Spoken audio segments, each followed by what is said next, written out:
Yo, what's up, guys? This is A2 Hoops, and today we're going to be going over the 9 teams that beat the 73-9 Warriors. So let's just get straight into it.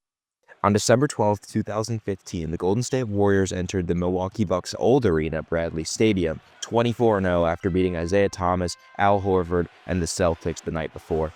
With a young Bucks roster including Giannis, Jabari Parker, Chris Middleton, and soon-to-be Rookie of the Year Malcolm Brogdon. Early in the first, the game was looking close. OJ Mayo was knocking down some early shots, but around the midway point in the first, the Bucks go on a run. They go up about 12 points with 2 minutes left in the first, only for the Warriors to do this within the last 2 minutes when the Bucks put in their bench. And one.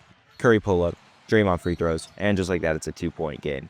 In the second quarter, it's back and forth until the Bucks under Giannis are able to build an 11-point lead going into the half. And with about 7 minutes in the third, the Warriors start to turn it up again and close the gap to 3 within the end of the third. But it's more the same story. Greg Monroe and MCW put on a masterclass in the fourth, and they pull away and catch this W.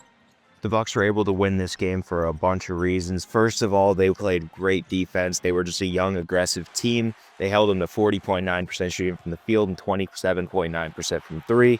The Bucks had a really solid offense. They had 6 players in double digits. Greg Monroe had 28 and 11. Giannis had 11, 12, and 8. The Warriors just seemed out of it. The Splash Brothers did not have a good night. Curry had 28, but he wasn't really as efficient. He had 10 for 21 from the field and 2 for 8 from beyond the arc, so not great for Curry. And honestly, it was just a momentum game, and the Bucks had all of it going for them. Moving on, a couple weeks later, on December 30th, 2015, the Curryless Warriors, due to a leg injury, faced off against the Mavericks, and the Mavericks, with J.J. Barea and Dirk Nowitzki, took every opportunity. J.J. Barea was determined not to lose. He went 9 for 12 on the night. Dirk had 18 and 8, and they were up by like 18 at halftime, and were just showing signs of complete dominance early in this game.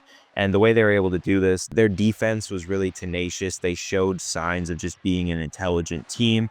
They shut off the fluidity and spacing of the Warriors. Without Curry, they just couldn't move around as much. Klay and Draymond were pretty much rendered ineffective. Draymond on the game was scorching hot, 4 for 15, alongside Brandon Rush, who was also just could not miss, 1 for 7, absolute heater.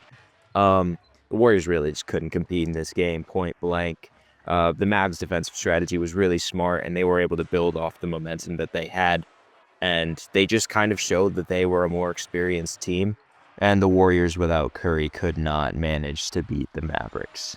The next Warriors loss wouldn't come until January 13th when they play against a nearly 30-win Nuggets team that season, led by Danilo Gallinari. What really helped win the Nuggets this game was just how many rebounds they were getting. They got 10 more rebounds in total and 16 offensive rebounds. Great look. Jokic gets the rebound, easy putback. That's like 2 points that can be avoided so easily if you have somebody like Draymond on the floor. Here comes Gallinari. Easy foul. It's just barbecue chicken in the paint for them. Nurkic, Gallinari, Jokic, like all on the court at the same time. Those are big bodies. So obviously Curry had a lot of wiggle room because nobody could keep up. But even with Curry's dominance, Klay couldn't get it going, and Curry's just not enough. This was a neck-and-neck game throughout. Draymond sat this game out, which definitely hindered them a bit.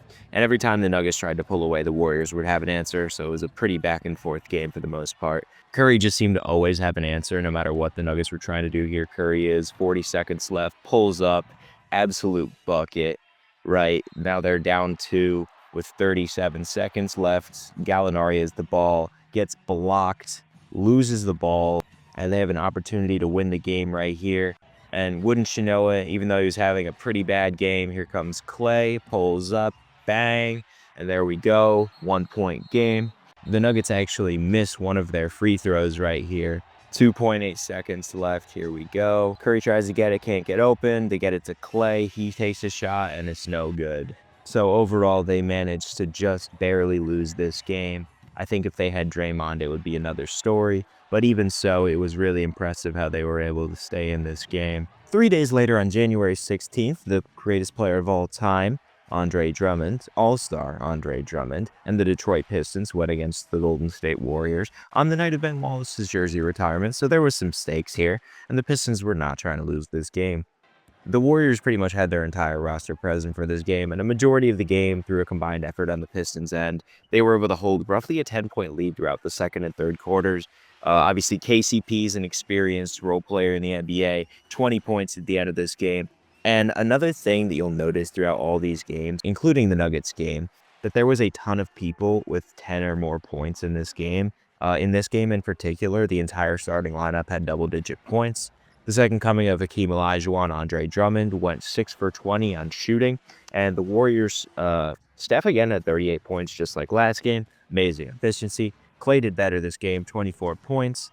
But besides Clay and Curry, the next highest score for the Warriors was Festus Ezeli with 10. And after that, it was 6, 5, 5, and then 5. The Pistons open up the fourth quarter, up 14, and are able to push that lead. Andre Drummond actually starts playing pretty well in the fourth quarter, going into God mode. He grabs 6 rebounds and hits 3 shots, and the Pistons just bulldoze the Warriors this game. Out of all the games we went over so far, easily, in my opinion, the worst loss they've had, and definitely is a game they should not be losing.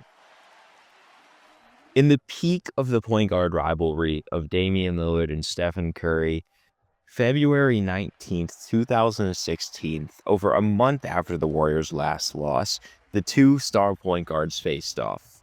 Coming into the game, the Blazers won 8 of their last 9 games. Curry did his thing with 31 points. Clay and Draymond both had solid games in their own right, but Damian Lillard's scoring performance of 61% was too much, and honestly was just a respectable way to lose. Like, I'm not mad at this Warriors loss whatsoever. Damian Lillard just could not be stopped. Damian Lillard and one on Steph Curry. He just baits the foul, pumps up, and then gets the easy bucket. Damian Lillard just here, bang, just pulls up from deep like it's nothing. And like, this was basically just the story of the game. Like, you can see, just pulls up, bang, same stuff. Here's Damian Lillard again, hands it off, gets a good backdoor, easy layup.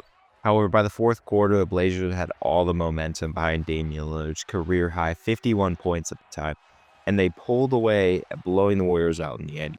On March 6, 2016, the Golden State Warriors flew out to Los Angeles to play the Lakers, and in this performance, prime-time 2015-16 Steph Curry had 18 points on 30% from the field and went 1 for 10 from 3, which was obviously a key piece of why they lost this game, because when Curry plays bad, the whole 2015-16 Warriors team plays bad. You lose spacing, you lose opportunities for other people to get involved. And the young Lakers with Jordan Clarkson and D'Angelo Russell had 25 and 21 points each respectively, which seemed to just be working for the Lakers.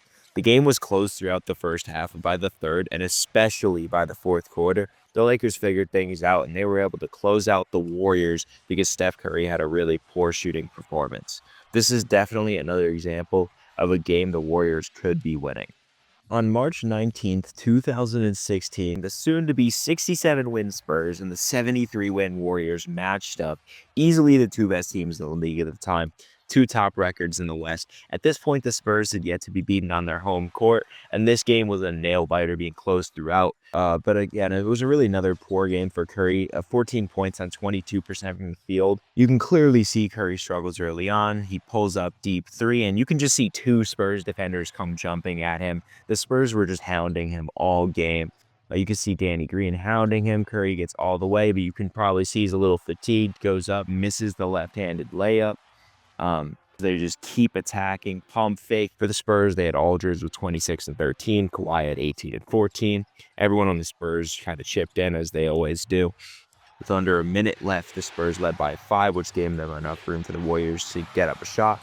Curry pulls a 3, bricks it, and the Spurs were able to take the game. On April 1st, 2016, Isaiah Thomas and the Boston Celtics played off against the Warriors, and it was a good game through and through. This is easily one of the most fun and competitive games out of all 9 of them. Lots of back and forths on both ends, amazing play on both ends, and this game comes down to the wire. The Celtics had 6 players in double figures. That was a key part of the victory. Isaiah Thomas was their leading scorer, and he had 22 points. And honestly, the Celtics just played well when it mattered the most. The Celtics at this time, like a lot of the other teams that had beaten the Warriors, were just a gritty team. You know, Curry was back to doing Curry things, 29 points, 15, 16, and 14 from Clay, Draymond, and Barnes. For the Celtics, IT had 22, Evan Turner had 21, Jared Sullinger and Avery Bradley both had good games. But of course, I think the Warriors really lost this one because James Michael McAdoo decided to sit this one out. All jokes aside, this game came down to the wire. Curry hit a clutch layup. IT did the exact same thing on the other end. And Curry had a 3 to tie it, and he just ended up missing. So, respectable loss from the Warriors. The last Warriors loss of the season came 4 days later when they would receive their 9th and final L at the hands of Maple Jordan and the Timberwolves. It's crazy how open the Warriors were this game. Harrison Barnes was really the standout for the Warriors this game, as he was on a heater early on. He just could not miss. Karl-Anthony Towns, good midi, nice shot. And here we go, Shabazz Muhammad, coast to coast. Dude goes for a steal. Muhammad doesn't care. He yams it. Easy money. Curry behind the back, step back 3, brick. Just can't get it to go. But wait, what? Harrison Barnes, oh my goodness. Andrew Wiggins, beautiful pass inside to Muhammad. Gets a nice little dunk.